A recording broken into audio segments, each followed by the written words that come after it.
Hi guys, welcome to my channel and to my journey in beauty. Today's video is the finale for my 12 pans of Christmas project. This project is in collaboration with some wonderful ladies over on Instagram as well as here on YouTube. All of their information will be linked below. I'd love for you to go and check them all out and see how they fared in this 3-month project. I do have 6 empties today, so let's go ahead and jump into it. Previous to this update, I did finish my Hoola SPF.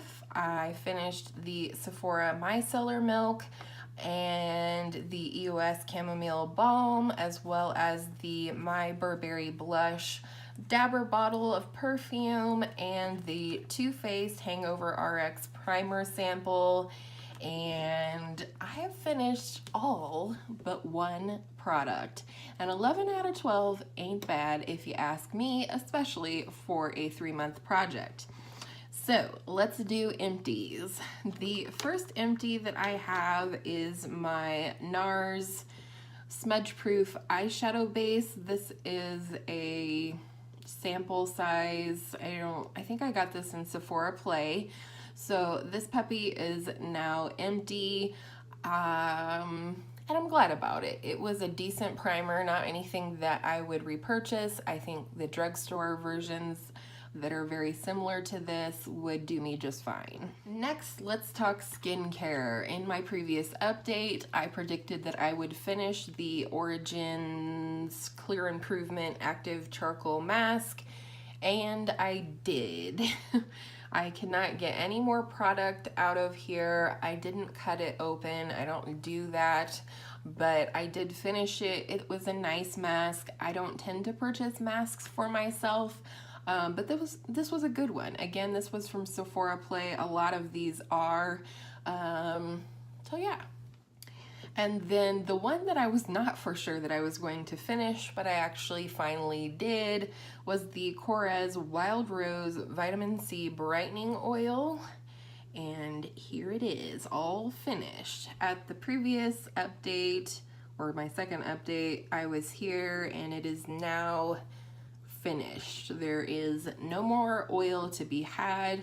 I originally thought that maybe I was going to repurchase this, but I think I have found an oil that works better for my skin type, but I didn't mind using it. And again, this was from Sephora Play. This is the MAC Strobe Cream in the shade Pink Light.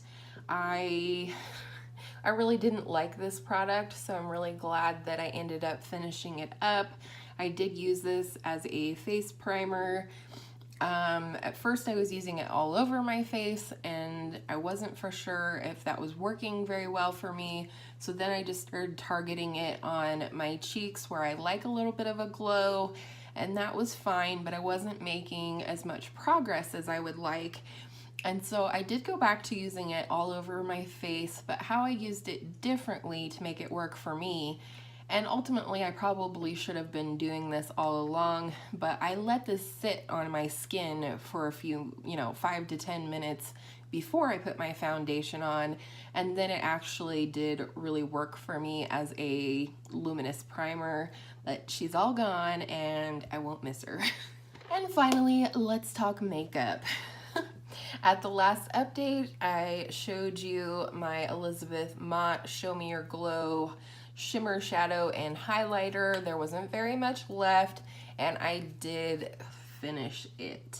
She's all gone, and not very much of it went to waste. It actually clung on to the pan almost until the bitter end, and then the last tiny little fleck of it finally gave way from the pan, and she's all gone. I've had this for a literal eon. I got this in one of my very first Ipsy bags, and I haven't received Ipsy for well over a year.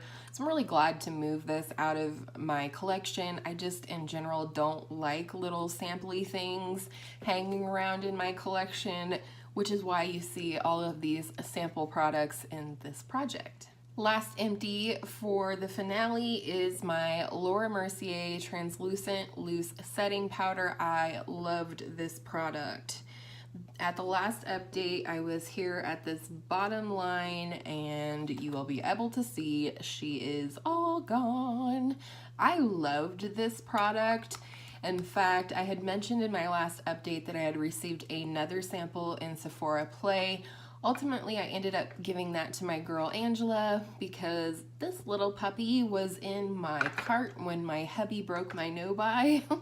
I'll put my no-buy intro up in the cards for you in case you missed it and you want to know more. But I really liked this, and I'm glad that I got this little sample in Sephora Play because I really did find a holy grail loose powder. And last, the product that I did not meet goal on was this Hoola Bronzer. At my last update, my goal was to hit side pan on the back side of the pan here. This is where my brush hits when I am loading my brush for application. You know, you can see the side pan back here, but my ultimate goal was to hit the bottom corner of the side of the pan. So I did not meet that goal, but like I said in the beginning, 11 out of 12 ain't bad. This has got to be one of my most successful projects for the year, which was really surprising to me because it was such a short project. So this puppy's just gonna go back in my collection for now. You may see him crop up in another project this year, but frankly, I'm ready to dive into some more of my bronzers. I've been panning bronzers all year long, and I just miss the variety of the bronzers that I have in my collection.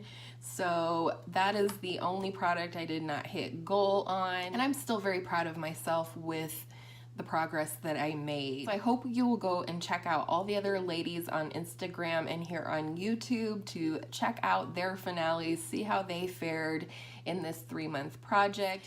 And I hope all of your makeup days are absolutely beautiful project panning makeup days, and I will see you in my next video soon.